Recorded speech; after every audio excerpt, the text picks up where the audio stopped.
It's Tuesday, so that means only one thing for me, and that's getting stuck into the revised handicap marks from Mr Official Handicapper. Remembering, of course, that these marks run from a Sunday to a Saturday. Again, plenty of interesting movement, I thought, as usual. Top of the pops style, going up, going down, non-movers and new entries. Start with the going up and starting back at Aintree at the Old Roan meeting Sunday before last. The winner, Jetoile, who was, I thought, really well placed and clearly target trained by Ryan Potter to win that race. It's gone up now £5 to a mark of 151. That's, I think, going to be tough. I think he was cherry ripe for that day against some opposition that perhaps weren't, that were using it as a springboard onto better things. They did mention that they might look at the Peterborough Chase, which obviously wouldn't be out of the question. But to be honest, I'm going to oppose anything coming out of the Old Roan within a short period, because I think it was a pretty attritional race. There was no fence up the home straight, so it was pretty much nearly 5 furlongs without a fence. That, I think, made it a real tough test at the trip, and so I'd be keen to oppose certainly the ones that contested the finish, if they're reappearing within a sort of timely fashion. Also at Aintree, a horse that I really liked, Crambo. I thought he did an awful lot right in winning the 2 mile 4 handicap hurdle. He's a powerful stayer, and he clearly likes a bit of cut in the ground.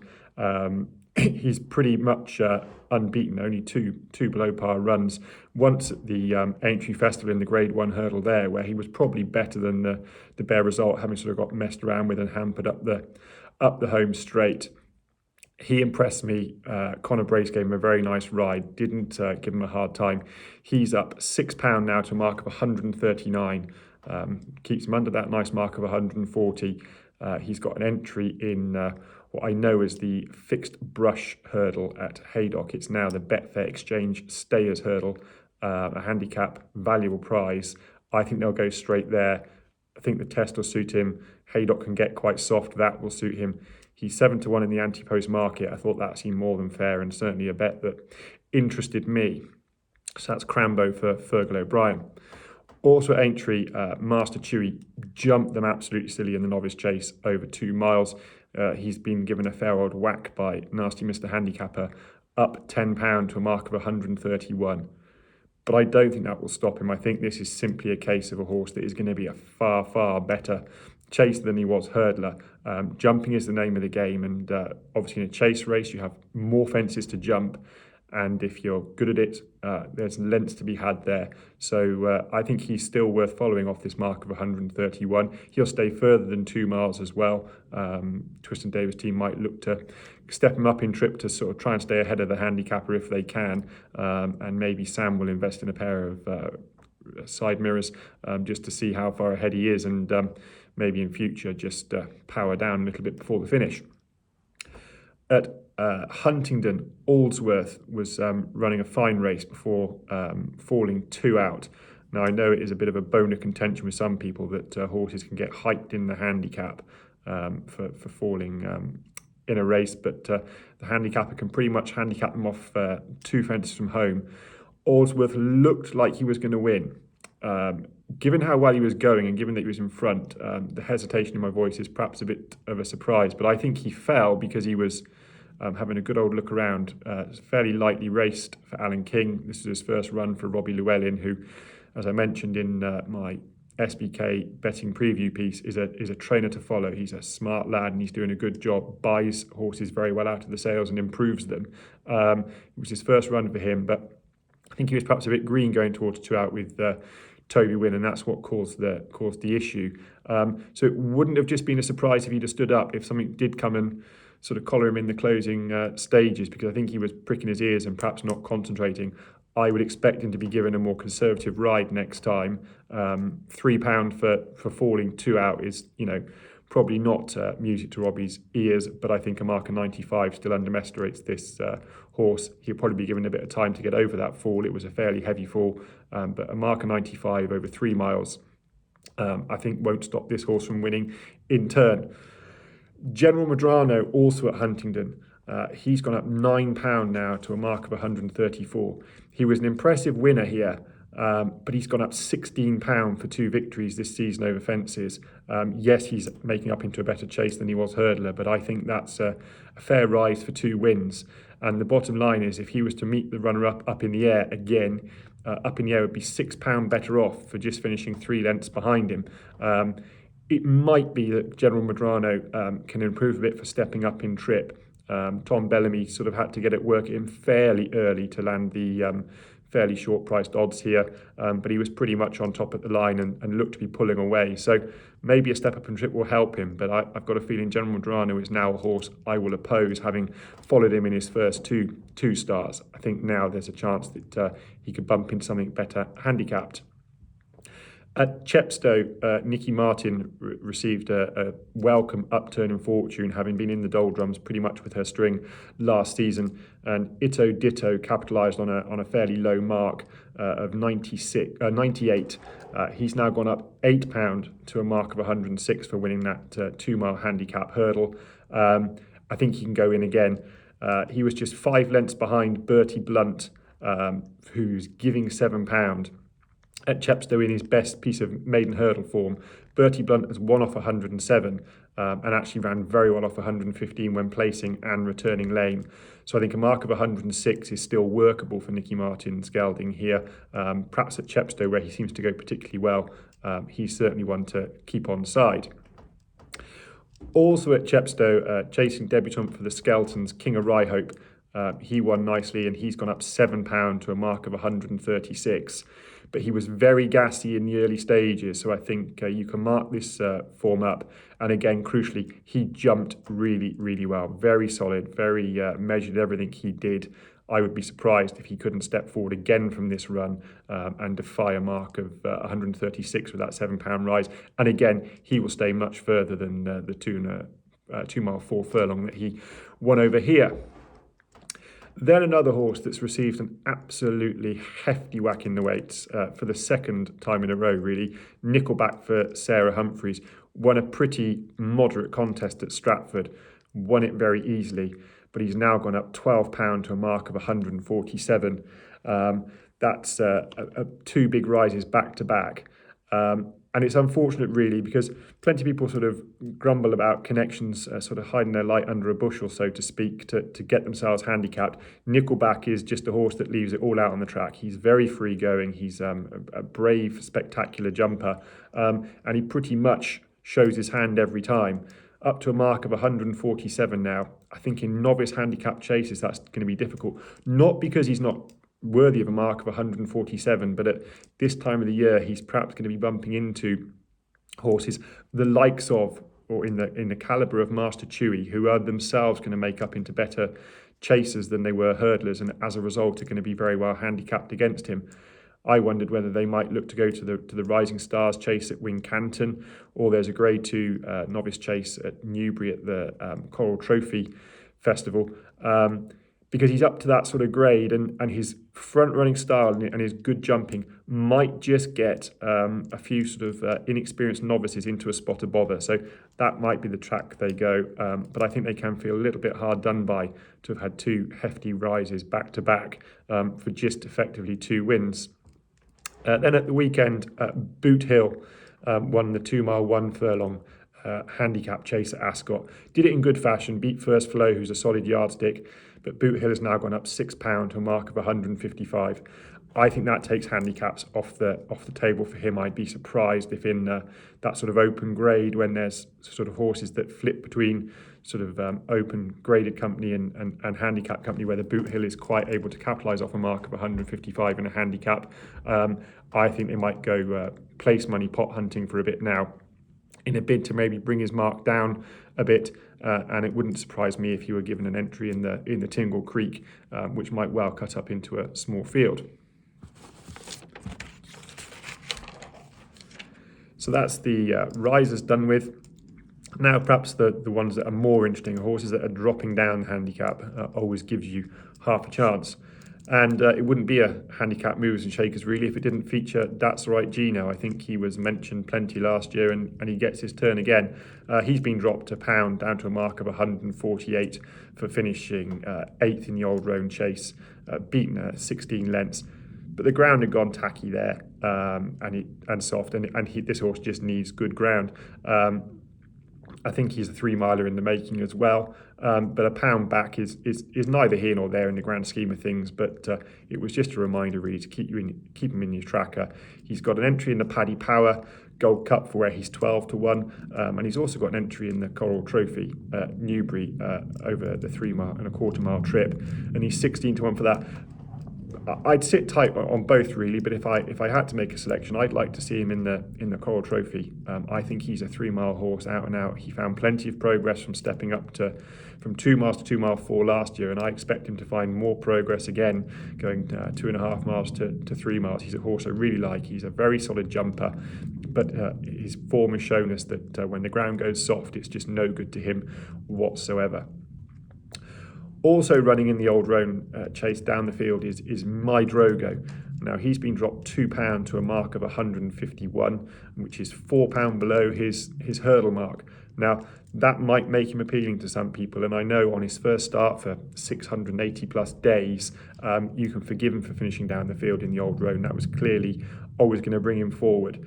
But I think they might be tempted into handicap company now, and he's just not a horse that I can have in a big field handicap. I think he's a good jumper, but he's sometimes a bit almost unhinged. He lets fly at a few, and I could just see him getting into all sorts of bother in the hurly-burly of a big field handicap, the likes of the Paddy Power Gold Cup and that sort of race where you're always going to get a good number of runners. So My Drogo is not a horse that I'll be tempted to follow at any point in the near future.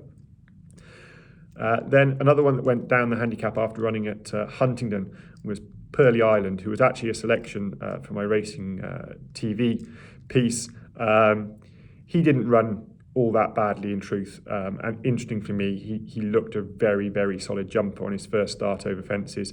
He's been given £2 back by the handicapper to a mark of 115. That's just £3 higher than his highest hurdle winning mark, and given how well he jumped, and given his physique, I'm very confident he's going to make up into a better chase than he was hurdler. So a mark of 115 is more than workable. And Lucy Wadham's horses all appear to be, or the majority appear to be taking a run to come forward. So although my money went south at Huntingdon on his first start, he's a horse that I've lost no faith in whatsoever. I'm sure he'll win more than a few this season in his grade. So a mark of 115 for Pearly Island is more than fair. And at Chepstow, Evan Williams' horse, always worth keeping an eye on where these horses run in novice hurdles. Lelant is down now to £2 to a mark of 100. He was held up off the pace, made a bit of an effort and then weakened, down now to a mark of 100, as I said. And on his best novice and maiden hurdle form, he is definitely better than a mark of 100. Might just want a little bit softer ground, but he's certainly one that will pop up in the not too distant future for Evan Williams.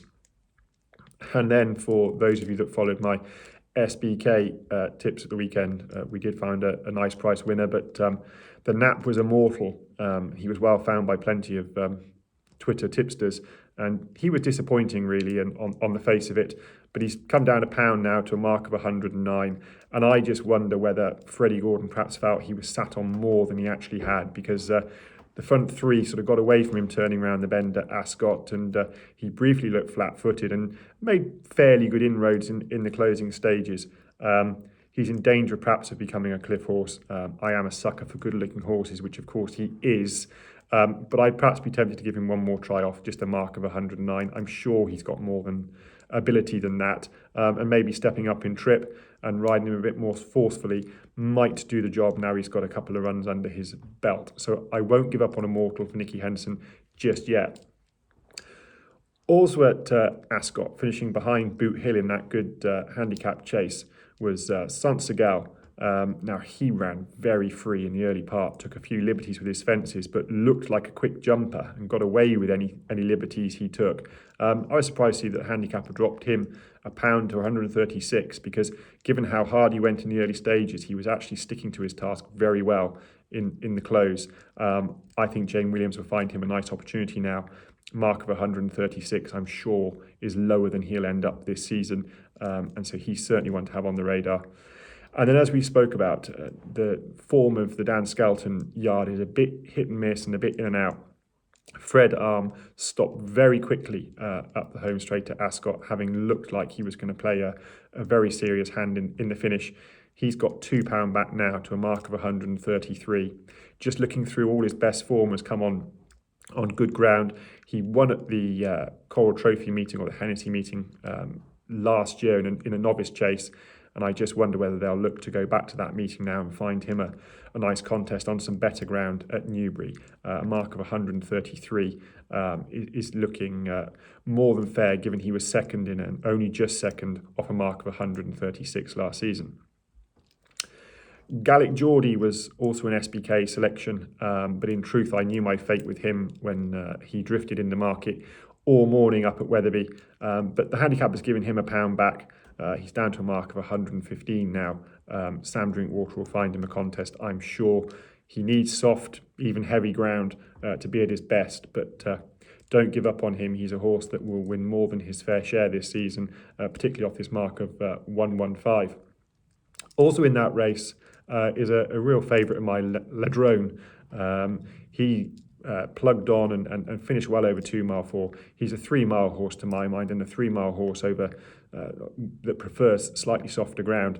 But again, he got £1 back. He's down to a mark of 114. That's the same as his last winning mark, which came at Catterick. I wouldn't be surprised if he goes back there to try and land that prize a bit later this month, off the same mark, a little bit of cut in the ground. Ladronne is a horse that will pay his way this season. And then to finish with a couple of non-movers and a couple of new entries. I mentioned on the Monday review yesterday the bizarre novice chase at Ascot, where it looked like many of the field had never seen a fence in their life before. One of the worst culprits was the John Joe O'Neill trained Are You Wise to That, who barely jumped a fence and jumped out to his left with increasing sort of veracity through the race. I thought he did very well to plug on to finish only beaten 10 lengths, because at one point it looked like he could have been beaten 110 lengths.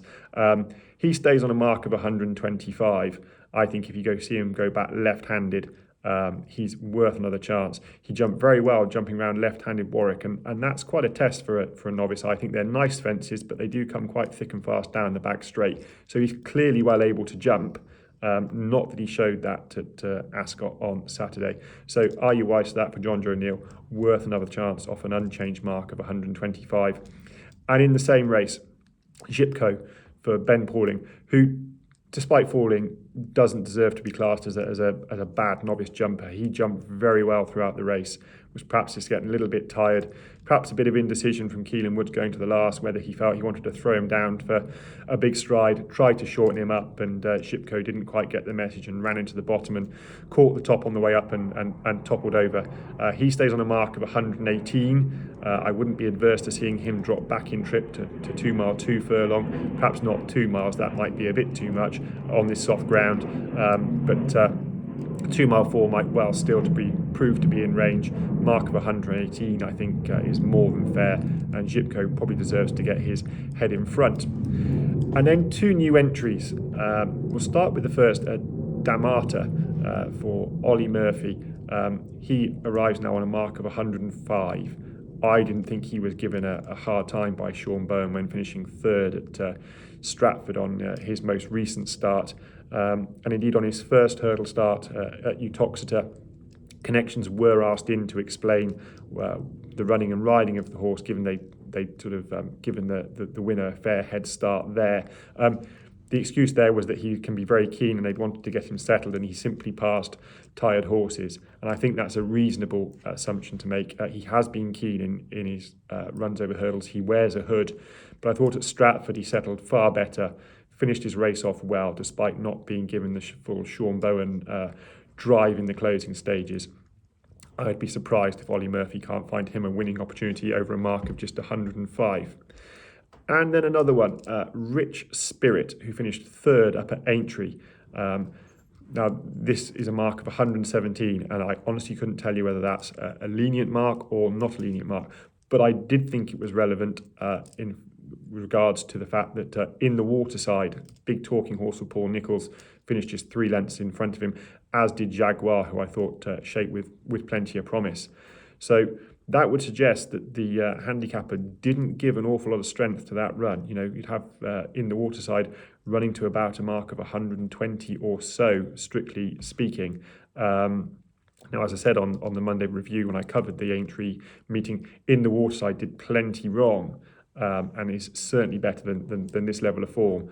But just the fact that the third horse, who was just 3 lengths away off level weights, has run to a mark of 117, does give you a bit of an inclination into just how much in the waterside is going to have to improve if Connections have designs on big hurdle races later in the season. So that's the handicap movers and shakers for episode 4. As ever, if you were having your eye on a horse and I haven't mentioned him, or if you think I've dismissed one that is still on a winning mark, do drop a comment on Twitter or in the comment section on this video below and let me know, and hopefully I might have missed one. Hope you enjoy it. I'll be back tomorrow with From the Steward's Room, and later this week there'll be a video on how does a horse jump. Take care and see you soon.